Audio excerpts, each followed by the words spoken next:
Mr. Paul, many thanks. That was a very kind, indeed overly generous introduction. I am enormously grateful to you for making available the marvelous facilities of Credit Suisse so that all of us can gather tonight and consider a subject of importance to the United States.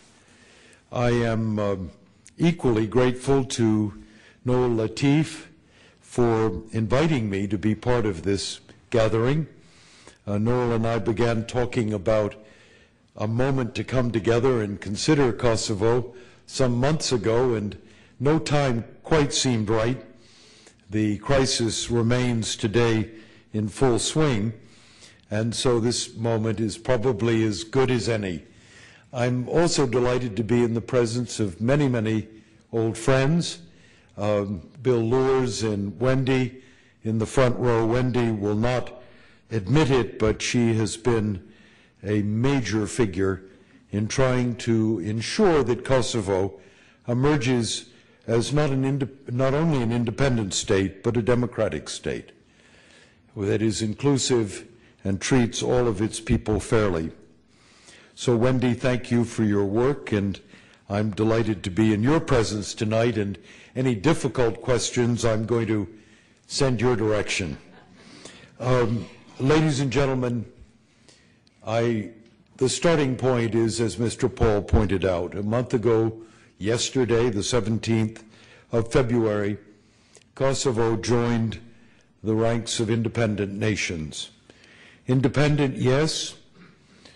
Independent in a very special way, a supervised independence with an oversight body from the international community as described in the Adasari Plan, a independence that will have to be protected for some time to come by a NATO force that's been present for nearly 9 years and which today numbers some 16,000 men, including 1,200 Americans who, as a brigade-sized force, are actually in part deployed in northern Kosovo as we meet and speak together tonight.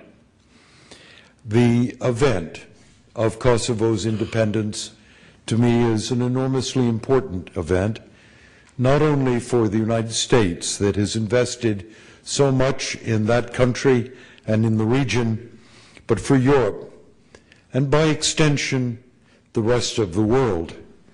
It may not be the lead item on your evening news, but it's enormously important. The decision to reach independence, to my way of thinking, was inevitable. There was no way other than according Kosovo independence. The decision was right given the history, a history particularly over the past decade of quasi-independence under a UN tutelage, preceded by a nightmare decade of Serbian repression and violence at the end of the 1990s that forced nearly 1 million Kosovar Albanians out of their homes and driven towards the borders, tens of thousands of properties burned and destroyed, well better than 10,000 Kosovars killed in Slobodan Milosevic's repression. It was right, therefore, to take the consequences of the dreadful decade of the 90s and convert it into an independence of a people that wanted to stand on its own feet. It was right as a decision as well because there was really no alternative. It was inconceivable to me when I began my role as representative of the United States some 2 years ago. It was inconceivable to me that the population, the majority population, the 90% plus majority population would ever go back and live again under Serbian rule. It was inconceivable to me that even the framework of autonomy that emerged in the last 6 months of the negotiations would begin to provide adequate expression for the peoples, the majority peoples of Kosovo. So if you weren't going to go back under Serbian rule, if a Serbian flag was not, or sovereignty was not to pertain for Kosovo, then the alternative of continuing UN trusteeship, if you will, it wasn't formally that was inconceivable as well. The Secretary General made it very clear, both Kofi Annan and then his successor, Ban Ki-moon, that the UN had carried out its mission. It had exhausted its mission. Its ability to carry on and be able to govern a territory had been achieved, and little more could be done.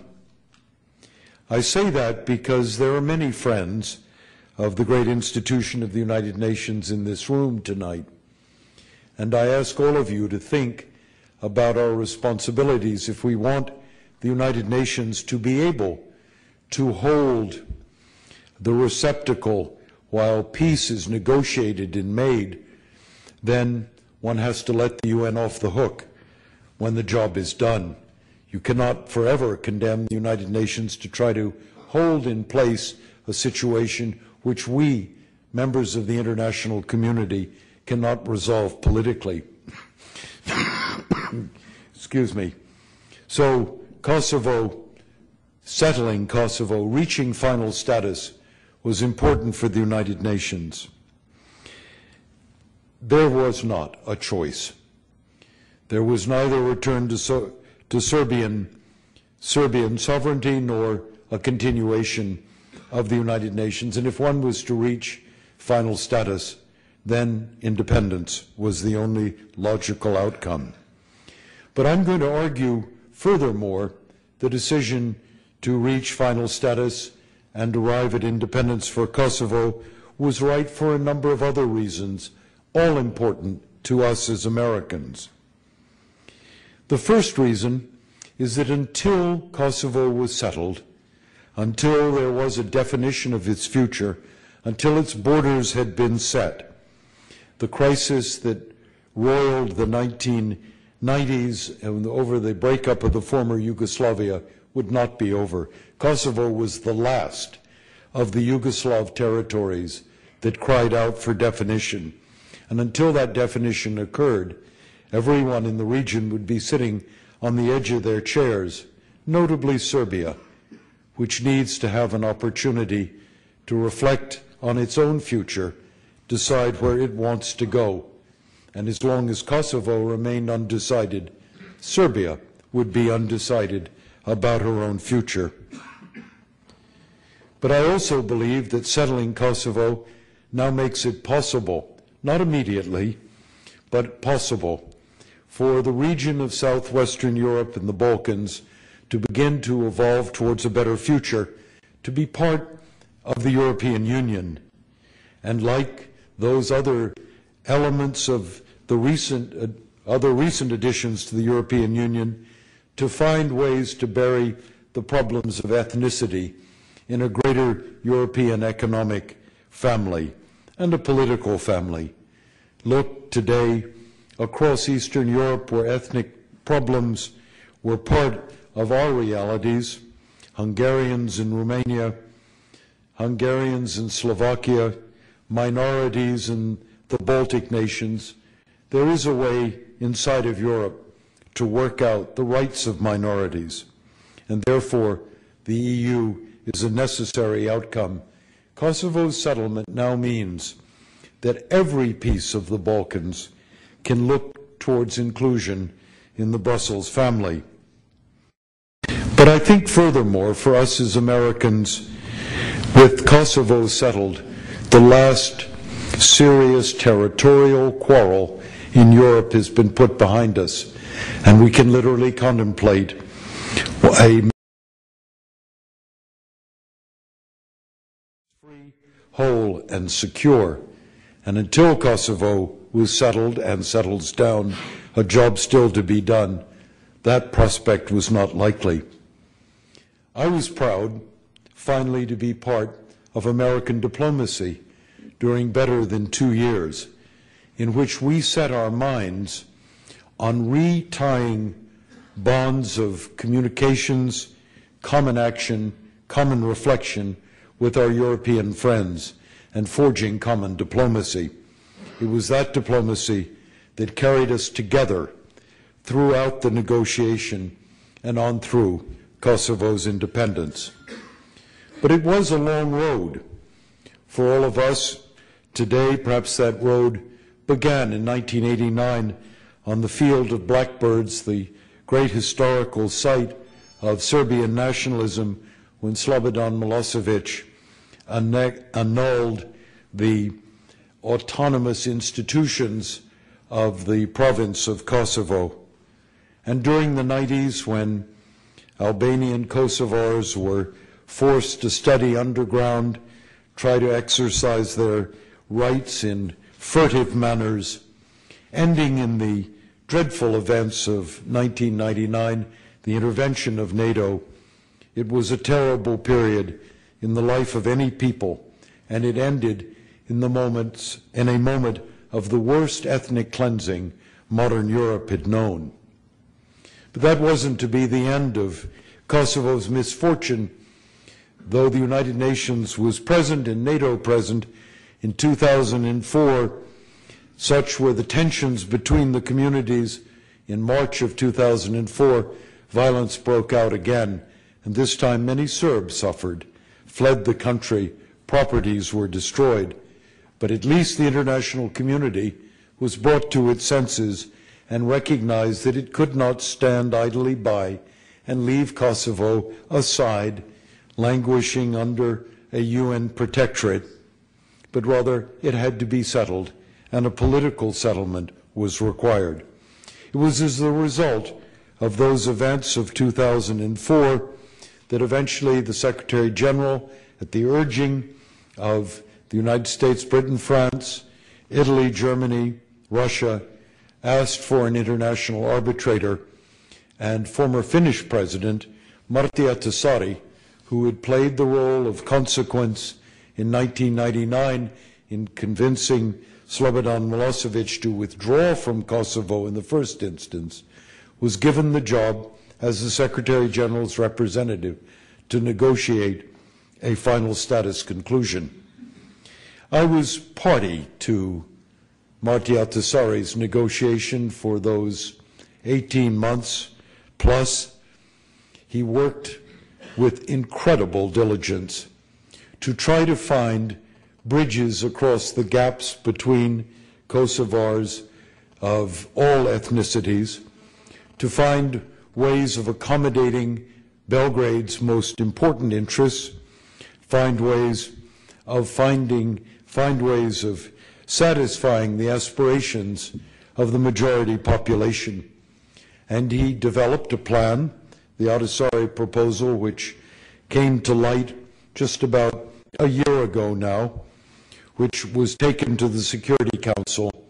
And there, as a result of increasingly public positions taken by Moscow in the late spring of 2007, during the summer, on 6 different occasions, Moscow made it clear it would veto any outcome that included the Ahtisaari plan, and notably its provision for the independence of Kosovo. Well, we were stymied last summer in the face of Russian opposition, and it was at that moment that the President of France, the newly elected President Nicolas Sarkozy, stepped forward with the idea that there should be one more chance for diplomacy. And yes, once again, diplomats were called to the fore. I was honored to join Wolfgang Ischinger, representing the European Union, a distinguished German diplomat, and a representative of the Russian Foreign Ministry, Sasha Bochang-Harshenko, for nearly 5+ months of intense talks with both Belgrade and Pristina in an attempt to see if we could find a bridge over this very wide gap. And as we were wont to say as the negotiation went forward, we'd leave no stone unturned.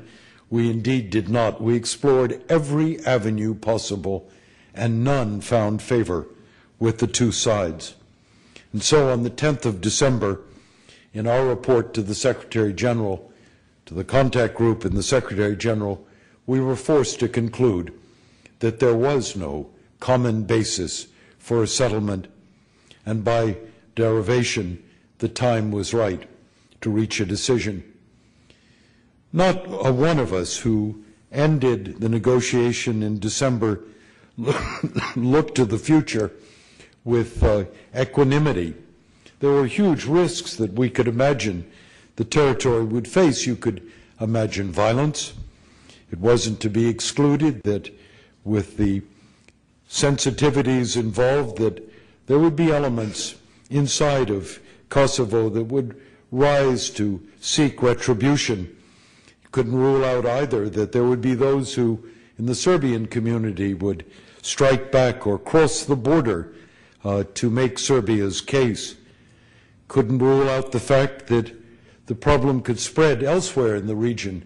Indeed, take out the very basis of the compromise in Bosnia that was wrought in Dayton. After all, we'd seen a challenge to the integrity of Dayton earlier in 2007. Nor could we rule out that Serbian retribution would not disrupt commerce, electrical supplies, even water supplies throughout the region. We couldn't rule out the fact, given the warnings from Moscow, that there might be similar activities, would be activities sparked by Kosovo in Abkhazia, South Ossetia, Transnistria, that the example of Kosovo splitting off from Serbia would be replicated elsewhere. Well, the worst of my fears and those of many others in December of last year and coming on into this year have happily, ladies and gentlemen, not been realized. But that doesn't mean we don't face a serious and continuing issue with the question of Kosovo, now freshly independent. We face a very difficult situation. While none of the worst risks proved to be accurate, Serbia has set a course to make the point that Kosovo has not left its fold and that Kosovar Serbs will continue to have strong, indeed governing ties with Serbia itself. This has particularly taken root in northern Kosovo, where north of the Ibar River, in the northern part of the town of Mitrovica, you've seen a series of direct challenges by the Serbian community there to the United Nations, border posts destroyed, stone throwing demonstrations, on and off, and then finally the events, the storming of a UN court, and the reaction when that court was retaken by the UN police force, and activities that have resulted in the death of a Ukrainian UN policeman. A tragic and ugly event. An event that I suggest Belgrade must consider very carefully. For those who, like me, have been close to the situation in Kosovo, we know that for many years Belgrade has exercised de facto control of the land north of the Ibar. And in the community of Serbs living in that area were embedded substantial numbers of Serbian secret policemen, and they're still there, and political party representatives. The actions of the last days cannot have been taken without full knowledge of Belgrade, and therefore I, and I suspect all of you, look to the Serbian government, which stands for much better, to take control of its people and discourage this kind of violence and open confrontation with the international community and the legitimacy of the United Nations, which after all is still present in Kosovo because Resolution 1244 that brought Kosovo under UN rule in the first place has not been repealed. The UN is a legitimate, internationally recognized instrument in Kosovo, and anyone who takes it on acts in flagrant violation of international responsibility. And so I repeat to you tonight, I look to the authorities in Belgrade not only to maintain order on the streets of the Serbian capital so there's no repetition of the burning of embassies, but takes full responsibility for the troubles in northern Kosovo itself. And then I have to say I look beyond Belgrade and I look to Moscow as well. Moscow has stood firmly behind Serbia, that Russians have defined in their own national interests, an issue that they are fully entitled to define, even though I have never quite understood why Kosovo is central to Russian national concerns and Russian national interests. But so, having made that point and stood by the fact that Kosovo should remain part of Serbia until there is a mutually acceptable agreement to separate, then too Moscow bears a responsibility for assuring that violence is eschewed. I'd like to think, over time, other aspects of Russian opposition to Kosovo independence, the declared opposition to the deployment of the European mission, a declared opposition to Kosovo's eventual inclusion in the United Nations, will fade and set aside.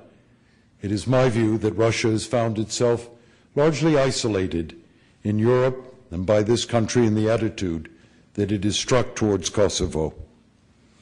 But Kosovo is on its way.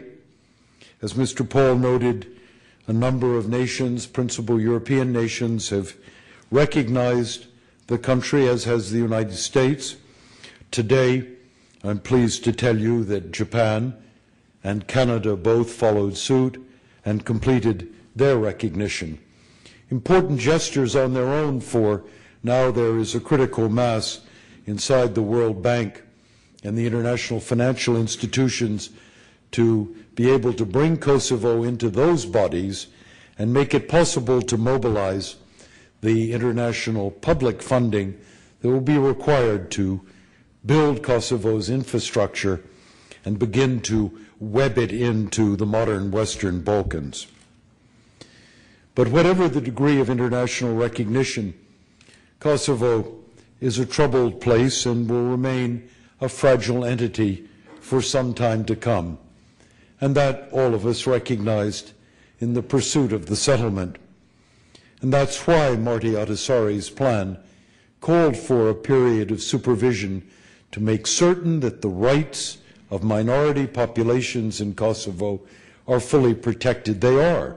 Under the plan, there is no higher definition anywhere in Europe of the rights of a minority than you will find in the Ahtisaari prescriptions for the minority Serbian community in Kosovo. Serbs will live in municipalities of almost totally their own governance, their police, their schools, their health systems, use of their language, double passports, and their churches are bound in exclusion zones that mean they can never be violated by international understanding, now adopted by the Kosovar Assembly into law and will be also enshrined in the short to be forthcoming Kosovar Constitution. But all the legal pieces of paper are important. They express a political direction on the part of the new state of Kosovo and a determination of the international community. But it's going to take more than political expressions to make the new Kosovo work. It's going to take the will and intention of the international community to mobilize the resources. During the UN period, little sustained or sustainable investment occurred in Kosovo. Its roads are of another epoch, its power system is inadequate, its infrastructure needs significant repair. But once it is, it's a hub for the Western Balkans, and as the Western Balkans looks towards Europe, part of the network that will lead to the inclusion inside of Europe itself. But the final responsibility for Kosovo lies, as it should, on the backs of those, in the hands of those who are responsible for Kosovo herself, the Kosovar majority population. It is a poor land. Half its people are unemployed. Many have found work outside the country. It lives heavily on worker remittances. It has a bad history of criminality and of corrupt public authorities, all issues that have to be addressed by a brand new state. But I stand before you tonight expressing a very firm view that the Kosovars are up to that challenge, particularly if they are aided and bracketed by the international community. After all, they did enjoy many years of near autonomy when they were part of the former Yugoslavia. In the years of repression in the 90s, they operated a virtual parallel government underground. In the 9 years, 8+ years of UN supervision, Kosovars were tested in many of the aspects of modern government. Kosovo has the institutions, it has the enthusiasm and the will, and it has the support of Europe, the United States, and we hope a growing coalition of international nations that wish it well and realize that in its peace and its success is the beginning of a road towards a peaceful, free, and secure Europe. Ladies and gentlemen, with those remarks as an introduction to the subject, let me invite any questions any of you might have. But again, let me repeat my thanks to all of you for listening to me tonight and giving me a chance to state a case on a subject that I've lived closely and believe in passionately. Thank you.